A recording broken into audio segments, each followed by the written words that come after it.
नमस्कार। चलिए आज एक ऐसी कहानी में उतरते हैं जो एक बड़ा जरूरी सवाल पूछती है। क्या कभी कभी सम्मान की रक्षा करना ही सबसे बड़ा अपमान बन सकता है? ये कहानी है एक राजकुमार और एक विधवा की, और सम्मान की एक ऐसी शपथ की जिसने सब कुछ बदल कर रख दिया। सोचिए, बस एक लाइन, और ये लाइन उस दुनिया की पूरी तस्वीर हमारे सामने रख देती है जिसमें हमारी कहानी घट रही है। एक ऐसी दुनिया जहां महलों की चकाचौंध के पीछे न जाने कितनी जिंदगियां खामोशी से दम तोड़ रही थीं। यहाँ दिखावा सब कुछ था और सच्चाई की कोई कीमत नहीं। तो हमारी कहानी शुरू होती है वैराग्यपुर नाम की एक राज्य से। एक ऐसा राज्य जहां दो लोग एक दूसरे से बिल्कुल अनजान अपनी अपनी अलग दुनिया में जी रहे थे। एक था समरवीर और दूसरी थी नैना। तो ये वैराग्यपुर था कैसा? देखिए, बाहर से तो बहुत सुंदर था, लेकिन इसकी खूबसूरती के पीछे एक क्रूर सच्चाई छुपी थी। यहाँ कठोर परंपराओं का राज था, पर किसी के लिए दया या करुणा उसकी कोई जगह नहीं थी। यहाँ आप इंसान कैसे हैं इससे फर्क नहीं पड़ता था। फर्क पड़ता था तो बस आपकी हैसियत से। और इसी राज्य में थे हमारे दो मुख्य किरदार। एक तरफ राजकुमार समरवीर, कहने को तो उसके पास सब कुछ था, ताकत, पैसा, इज्जत, लेकिन अंदर से वो बिल्कुल खाली था। वो एक राजकुमार होने से ज्यादा एक इंसान होने का मतलब समझना चाहता था। और दूसरी तरफ थी नैना, एक जवान विधवा जिसे समाज ने दुख और अकेलेपन के अंधेरे में धकेल दिया था, पर इसके बावजूद उसके अंदर जीने की एक जबरदस्त इच्छा थी। सब कुछ अपनी जगह चल रहा था। भले ही घुटन भरा माहौल था, लेकिन फिर कहानी में एक मोड़ आता है। राज्य में डाकुओं का आतंक फैल जाता है, और यही वो घटना है जो राजकुमार को पहली बार महल की ऊंची दीवारों से बाहर निकालकर अपनी प्रजा की असल जिंदगी की सच्चाई से रूबरू कराती है। और यहीं से कहानी का वो हिस्सा शुरू होता है जहां ये दो अलग अलग दुनियाएं आकर टकराती हैं। ये वो पल है जब एक राजकुमार का फर्ज उसकी इंसानियत से मिलता है और एक ऐसी शपथ को जन्म देता है जिसकी उसने खुद भी कल्पना नहीं की थी। जब समरवीर गांव पहुंचता है तो उसे क्या पता चलता है कि सबसे ज्यादा खतरे में तो नैना है, जो गांव के बिल्कुल किनारे पर अकेली रहती है।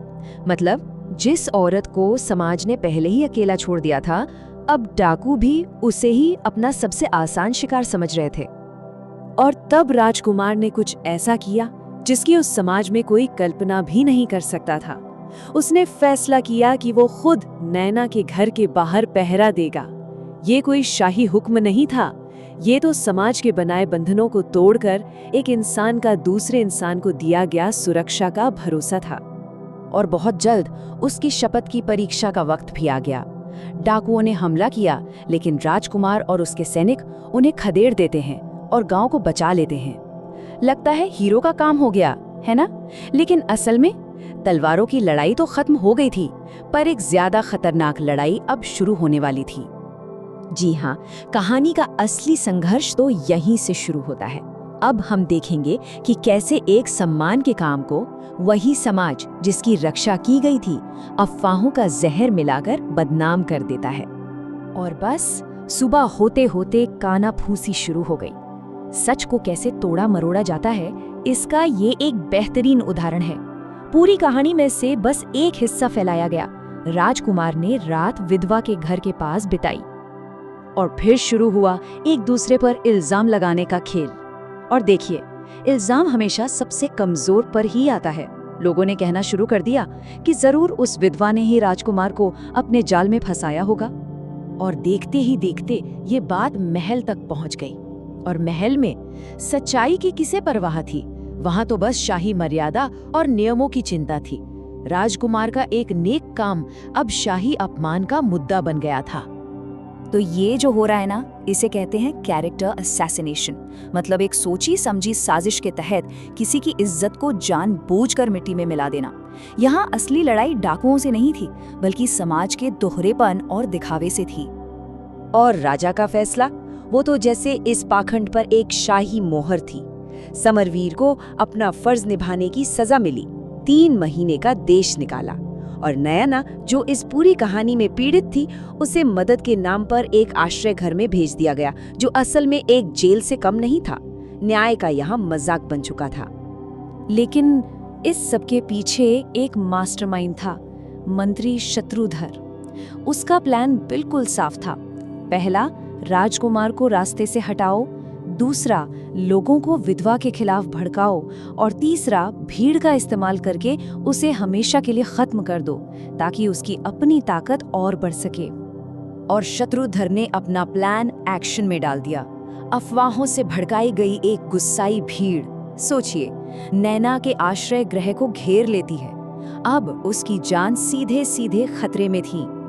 लेकिन कहते हैं ना, जब जुल्म अपनी हदें पार कर जाता है तब सच को खड़ा होना ही पड़ता है।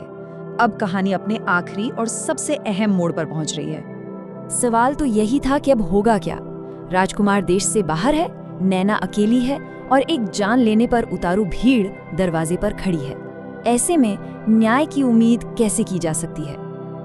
और तभी जब सारी उम्मीदें खत्म हो चुकी थी, राजकुमार समरवीर लौटता है। वो राजा का हुक्म तोड़ देता है, क्योंकि उसके लिए कानून से बड़ा न्याय था।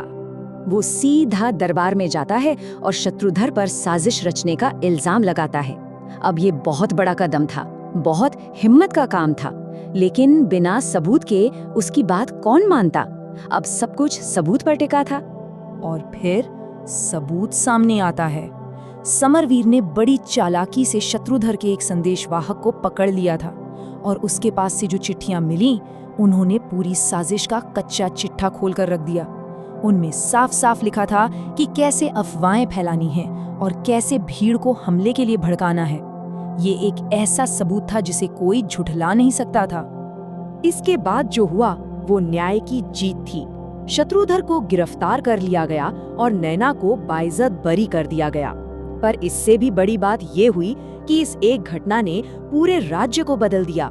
राजा ने विधवाओं की सुरक्षा के लिए एक नया कानून बनाया। नैना और समरवीर दोनों को अपनी जिंदगी का एक नया मकसद मिला, सिर्फ एक इंसान को नहीं बल्कि पूरे समाज को बेहतर बनाने का। और आखिर में ये कहानी हमें एक बहुत जरूरी और शक्तिशाली विचार के साथ छोड़ जाती है। ये हमें याद दिलाती है कि असली हिम्मत भीड़ के साथ चलने में नहीं, बल्कि सच के लिए, सही के लिए, अकेले ही भीड़ के खिलाफ खड़े होने में है।